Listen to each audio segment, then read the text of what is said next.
সাইপ্রাসে নিয়ে কাজের প্রলোভন দেখিয়ে প্রবাসী ছেলে মীর হোসেন হৃদয়ের প্রতারণার অভিযোগে সোনাগাজীতে তার মা শামসুন নাহারকে গ্রেফতার করেছে পুলিশ। রোববার দিবাগত রাতে সোনাগাজীর মতিগঞ্জ ইউনিয়নের নিজ বাড়ি থেকে তাকে গ্রেফতার করে পুলিশ।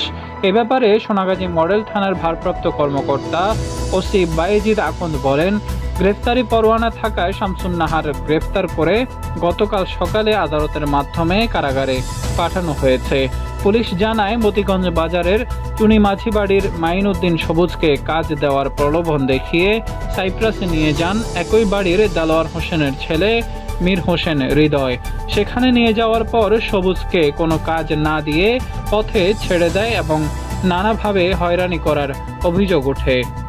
সবুজ প্রতারণার শিকার হয়ে দেশে ফিরে এসে বৈদেশিক কর্মসংস্থা ও অভিবাসী আইনে প্রতিকার চেয়ে হৃদয়, তার মা শামসুন নাহার ও তার ভাই রৌদ্রের বিরুদ্ধে আদালতে মামলা করেন। শামসুন নাহারের ব্যাংক হিসেবে ওই টাকা লেনদেন করা হয়েছে। আদালত তার বিরুদ্ধে গ্রেফতারি পরোয়ানা জারি করায় তাকে গ্রেফতার করেছে পুলিশ। স্থানীয় সূত্রে জানা যায়, জীবিকার তাগিদে সাইপ্রাস পাড়ি জমান সোনাগাজীর অনেক যুবক। অনেকেই স্বল্প সময়ে আর্থিকভাবে লাভবান হতে দালালদের লোভনীয় প্রস্তাবে পড়ে আর্থিকভাবে ক্ষতিগ্রস্ত হয়েছেন। এছাড়াও বর্তমানে সোনাগাজীর শত শত যুবক সাইপ্রাস যেতে বিভিন্ন দালালদের কাছে অগ্রিম টাকা জমা দিয়ে রেখেছেন।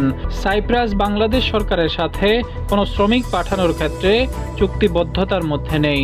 দুবাই ও তুর্কি হয়ে 7 থেকে 8 লক্ষ টাকার চুক্তিতে তাদেরকে সাইপ্রাস পাঠানো হয়।